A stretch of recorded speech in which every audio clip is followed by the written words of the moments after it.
Hi friends, welcome to Swad vibe channel. ನಾನಿವತ್ತು potato fry ಅಥವಾ aloo fry ಮಾಡೋದು ಹೇಗೆ ಅಂತ ತೋರಿಸ್ಕೊಡ್ತೀನಿ. ತುಂಬಾ ಟೇಸ್ಟಿಯಾಗಿರುವಂತಹ ಒಂದು ಸ್ನ್ಯಾಕ್ಸ್ ಇದು. ಮಕ್ಕಳಿಗೆ ಈವ್ನಿಂಗಿಗೆ ಅಥವಾ ಸ್ಕೂಲ್ಗೆ ಸ್ನ್ಯಾಕ್ಸ್ ಬಾಕ್ಸಿಗೆ ಎರಡಕ್ಕೂ ಸೂಟ್ ಆಗುವಂಥ ಒಂದು ಸ್ನ್ಯಾಕ್ಸು. ಹೆಲ್ತಿಯಾಗೂ ಇರುತ್ತೆ, ಟೇಸ್ಟಿಯಾಗೂ ಇರುತ್ತೆ. ಆಲೂಗಡ್ಡೆ ಇದ್ದರೆ ಸಾಕು, ತುಂಬಾ ಚೆನ್ನಾಗಿರುವಂಥ ಪೊಟ್ಯಾಟೊ ಫ್ರೈ ಮಾಡಬಹುದು. ಹೇಗೆ ಮಾಡೋದು ಅಂತ ನೋಡೋಣ ಬನ್ನಿ.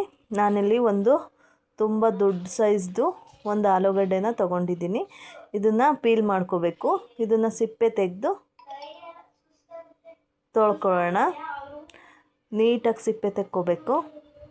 ಈ ರೀತಿಯಾಗಿ ತೆಕ್ಕೊಂಡು ಇದನ್ನು ವಾಶ್ ಮಾಡಿಕೊಂಡು ಈಗ ಕಟ್ ಮಾಡ್ಕೊಳ್ಳೋಣ. ಫ್ರೆಂಚ್ ಫ್ರೈ ಕಟ್ ಮಾಡ್ತೀವಲ್ವ, ಅದೇ ಥರ ಕಟ್ ಮಾಡ್ಕೋಬೇಕು. ಅದಕ್ಕಿಂತ ಸ್ವಲ್ಪ ದಪ್ಪ ಇರಬೇಕು. ದಪ್ಪ ಆಲೂಗಡ್ಡೆ ಆಗಿರೋದ್ರಿಂದ ಸ್ಲೈಸಸ್ ಎಲ್ಲ ದಪ್ಪ ಬರುತ್ತೆ. ಚಿಕ್ಕ ಆಲೂಗಡ್ಡೆನಲ್ಲೂ ಮಾಡ್ಬೋದು, ಚಿಕ್ಕ ಚಿಕ್ಕದಾಗಿ ಬರುತ್ತೆ. ಇದು ದೊಡ್ಡದಾಗಿರೋದ್ರಿಂದ ಸ್ವಲ್ಪ ಉದ್ದುದ್ದ ಬರುತ್ತೆ. ಈಗ ನಾನು ಈ ರೀತಿ ಕಟ್ ಮಾಡಿಕೊಂಡು ಪೀಸಸ್ ಮಾಡ್ಕೋತಾ ಇದ್ದೀನಿ. ಈ ರೀತಿಯಾಗಿ ಕಟ್ ಮಾಡ್ಕೋಬೇಕು. ಇದನ್ನೆಲ್ಲ ಕಟ್ ಮಾಡಿಕೊಂಡು ತಣ್ಣೀರೊಳಗೆ ಹಾಕ್ಕೋಬೇಕು. ಆಲೂಗಡ್ಡೆನ ಕಟ್ ಮಾಡಿದ ಮೇಲೆ ನೀರೊಳಗೆ ಹಾಕ್ಕೊಂಡು ಸ್ವಲ್ಪ ವಾಶ್ ಮಾಡ್ಕೋಬೇಕು. ಆವಾಗ ಕ್ರಿಸ್ಪಿನೆಸ್ ಬರುತ್ತೆ ಆಲೂಗಡ್ಡೆದು. ಮೇಲ್ಗಡೆ ಇರುವಂಥ ವೈಟದು ಎಲ್ಲ ತೊಳೆದಾಗ ಹೋಗುತ್ತಲ್ವ, ಆವಾಗ ಆಲೂಗಡ್ಡೆ ಚೆನ್ನಾಗಿರುತ್ತೆ. ಈಗ ಇದನ್ನು ಕುದಿಯೋ ನೀರಿಗೆ ಹಾಕ್ಕೋಬೇಕು. ಈ ಆಲೂಗಡ್ಡೆನ ಒಂದು 4 ನಿಮಿಷ, 3ರಿಂದ 4 ನಿಮಿಷ ಕುದಿಸ್ಕೋಬೇಕು. ಆಲೂಗಡ್ಡೆ ಇದು ನಾನು ತೊಗೊಂಡಿರೋದು ಸ್ವಲ್ಪ ದಪ್ಪ ಸೈಜ್ ಇರೋದ್ರಿಂದ ಒಂದು 5 ನಿಮಿಷ ಕುದಿಸ್ಕೊಂಡಿದ್ದೀನಿ. ಚಿಕ್ಕದಾದರೆ 1-2-3 ನಿಮಿಷ ಕುದಿಸ್ಕೊಂಡ್ರೆ ಸಾಕು. ಈ ರೀತಿಯಾಗಿ ಚೆನ್ನಾಗಿ ಕುದಿಸ್ಕೋಬೇಕು. ತುಂಬ ಗಟ್ಟಿ ಇದ್ದರೂ ತಿನ್ನೋದಕ್ಕೆ ಚೆನ್ನಾಗಿರಲ್ಲ, ತುಂಬ ಸ್ಮೂತ್ ಆದರೂ ಚೆನ್ನಾಗಿರಲ್ಲ. ನೋಡಿಕೊಂಡು ಬಾಯ್ಲ್ ಮಾಡ್ಕೋಬೇಕು. ಚಿಕ್ಕ ಆಲೂಗಡ್ಡೆ ಆದರೆ ಒಂದು 3-4 ನಿಮಿಷ ಸಾಕು. ನಾನಿವಾಗ 5 ನಿಮಿಷ ಕುದಿಸ್ಕೊಂಡಿದ್ದೀನಿ. ಇದನ್ನು ಸಪ್ರೇಟ್ ಮಾಡ್ಕೋಬೇಕು. ಈ ರೀತಿಯಾಗಿ ಸಪ್ರೇಟ್ ಮಾಡಿ ಇಟ್ಕೊಳ್ಳೋಣ. ಈಗ ಫ್ರೈ ಮಾಡ್ಕೊಳ್ಳೋಣ ಬನ್ನಿ. ಒಂದು ಬಾಣಲೆ ಇಟ್ಕೊಂಡಿದ್ದೀನಿ. ಆ ಬಾಣಲೆಗೆ 1-2 ಸ್ಪೂನಷ್ಟು ಎಣ್ಣೆ ಹಾಕ್ಕೊಂಡಿದ್ದೀನಿ.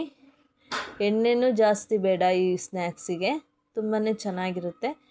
2 ಸ್ಪೂನ್ ಎಣ್ಣೆ ಹಾಕಿದ್ಮೇಲೆ, ಎಣ್ಣೆ ಕಾದ್ಮೇಲೆ ಒಂದು ಅರ್ಧ ಸ್ಪೂನ್ ಸಾಸಿವೆ, ಅರ್ಧ ಸ್ಪೂನ್ ಜೀರಿಗೆ ಹಾಕ್ಕೋತಾ ಇದ್ದೀನಿ. ಇದಕ್ಕೆ ಒಂದು ಅರ್ಧ ಸ್ಪೂನಷ್ಟು ಅರಿಶಿನದ ಪುಡಿ ಹಾಕ್ಕೋತಾ ಇದ್ದೀನಿ. ಅರಿಶಿನದ ಪುಡಿ ಕಲರ್ಗೋಸ್ಕರ ಹಾಕ್ಕೋತಾ ಇದ್ದೀನಿ. ನೋಡೋದಕ್ಕೆ ತುಂಬಾ ಚೆನ್ನಾಗಿರುತ್ತೆ ಅರಿಶಿನದ ಪುಡಿ ಹಾಕಿದ್ರೆ. ಈಗ ಇದಕ್ಕೆ ಬೇಯಿಸ್ಕೊಂಡು ಇಟ್ಕೊಂಡಿರುವಂತಹ ಆಲೂಗಡ್ಡೆನ ಹಾಕ್ಕೊಂಡು ಚೆನ್ನಾಗಿ ಮಿಕ್ಸ್ ಮಾಡ್ಕೊಳ್ಳೋಣ. ಆಲೂಗಡ್ಡೆ ಚೆನ್ನಾಗಿ ಮಿಕ್ಸ್ ಆಗಬೇಕು. ಆ ಅರಿಶಿನದ ಪುಡಿ ಎಲ್ಲ ಚೆನ್ನಾಗಿ ಆಗಬೇಕು. ಈಗ ಎಲ್ಲ ಪೀಸಸ್ಗೂ ಅರಿಶಿನ ಚೆನ್ನಾಗಿ ಮಿಕ್ಸ್ ಆಗಿದೆ. ಈಗ ಇದ್ರ ಮೇಲೆ ಸ್ವಲ್ಪ ಖಾರದ ಪುಡಿ ಹಾಕ್ಕೋತಾ ಇದ್ದೀನಿ. ನಿಮಗೆ ಎಷ್ಟು ಬೇಕೋ ಅಷ್ಟು ಖಾರದ ಪುಡಿನ ಹಾಕ್ಕೋಬೋದು. ಮತ್ತು ಸ್ವಲ್ಪ ಉಪ್ಪು ಹಾಕ್ಕೋತಾ ಇದ್ದೀನಿ. ಉಪ್ಪನ್ನ ನೋಡಾಕೋಬೇಕು. ನಾನು ಹೇಳ್ತೀನಿ, ಆಲೂಗಡ್ಡೆಗೆ ಉಪ್ಪು ಬೇಗ ಹಿಡಿಯುತ್ತೆ, ಅದಕ್ಕೋಸ್ಕರ ಉಪ್ಪನ್ನ ನೋಡಾಕ್ಕೊಳ್ಳಿ. ಈಗ ಇದನ್ನು ಚೆನ್ನಾಗಿ ಮಿಕ್ಸ್ ಮಾಡ್ಕೋಬೇಕು. ಖಾರದ ಪುಡಿ ಮತ್ತು ಉಪ್ಪು ಎಲ್ಲದಕ್ಕೂ ಆಗೋ ಥರ ಆದಷ್ಟು ಮೀಡಿಯಮ್ ಫ್ಲೇಮ್ನಲ್ಲೇ ಇಟ್ಕೊಂಡು ಫ್ರೈ ಮಾಡ್ಕೊಳ್ಳಿ. ಈಗ ಗ್ಯಾಸ್ನ ಆಫ್ ಮಾಡೋಣ. ಸಾಕು, ಇಷ್ಟೇ. ತುಂಬಾ ಫ್ರೈ ಆಗಬಾರ್ದು, ಬೆಂದಿರುತ್ತಲ್ವ, ಸಾಕು ಇಷ್ಟೇ. ಈಗ ಗ್ಯಾಸ್ನ ಆಫ್ ಮಾಡಿ ಇದಕ್ಕೆ ನಾನು ಒಂದು ಅರ್ಧ ಸ್ಪೂನಷ್ಟು ಆರ್ಗೆನೋ ಹಾಕ್ಕೋತಾ ಇದ್ದೀನಿ. ಆರ್ಗೆನೋ ಪಿಜ್ಜಾಗೆಲ್ಲ ಹಾಕ್ತಾರಲ್ಲ, ಅದು ಆರ್ಗೆನೋ ಹಾಕಿದ್ರೆ ಅದು ಫ್ಲೇವರ್ ತುಂಬ ಚೆನ್ನಾಗಿ ಬರುತ್ತೆ. ಮಕ್ಕಳು ಫ್ಲೇವರು ಟೇಸ್ಟ್ ಅದು ಹೆಲ್ತಿಯಾಗಿರುತ್ತಾ ಇಲ್ವಾ ಅಂತ ನೋಡಲ್ಲ, ಫ್ಲೇವರು ಟೇಸ್ಟ್ ನೋಡಿನೇ ಇಷ್ಟಪಟ್ಟು ತಿನ್ನೋದು. ಈಗ ಇದಕ್ಕೆ ನಾನು ಸ್ವಲ್ಪ ಮ್ಯಾಜಿಕ್ ಮಸಾಲನ ಹಾಕ್ಕೋತಾ ಇದ್ದೀನಿ. ಮ್ಯಾಜಿಕ್ ಮಸಾಲ ತುಂಬಾ ಟೇಸ್ಟ್ ಕೊಡುತ್ತೆ. ಮಕ್ಕಳಿಗಂತೂ ತುಂಬಾ ಇಷ್ಟ ಆಗುತ್ತೆ ಇದು.